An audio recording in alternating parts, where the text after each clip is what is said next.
आपल्याला सगळ्यांना वाटतं की रामायणमधलं युद्ध हे माता सीताचं रावणाने अपहरण केलेलं म्हणून झालं, पण हे चुकीचं आहे.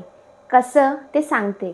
मागच्या भागात आपण बघितलं की सगळे देवी देवता जातात श्री विष्णुदेवांकडे, विनंती करतात की रावणाचा वध करण्यासाठी तुम्ही मनुष्य अवतार धारण करा.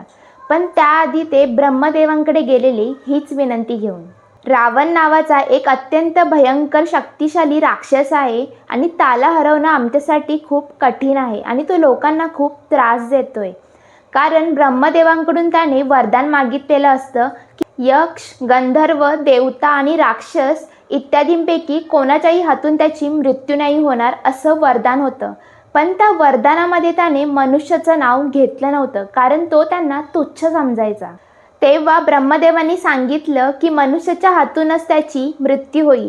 म्हणून श्री विष्णुदेवांनी मनुष्य रूपात राम अवतार धारण केलाय आणि या अवतारात अनेक देवी देवतांनी त्यांची साथ देण्यासाठी पृथ्वीवर वानर रूपात जन्म घेतलेला. ब्रह्मदेवांचे अंश होते जांबवान, इंद्राचे पुत्र होते वाली, सूर्यदेवाचे अंश होते सुग्रीव आणि बृहस्पतीचे अंश होते तार, विश्वकर्माचा नल आणि अग्नीचा नील, वरुण सुषेण आणि सगळ्यात शक्तिशाली, बुद्धिमान आणि बलवान वायुपुत्र हनुमान असे अनेक वानर होते, ज्यांची संख्या लाखोमध्ये नाही तर करोडोमध्ये होती. या संपूर्ण गोष्टीवरून आपण हे समजू शकतो की रावणाला मारण्याची तयारी ही श्रीराम जन्माच्या अगोदरपासूनच चालू होती.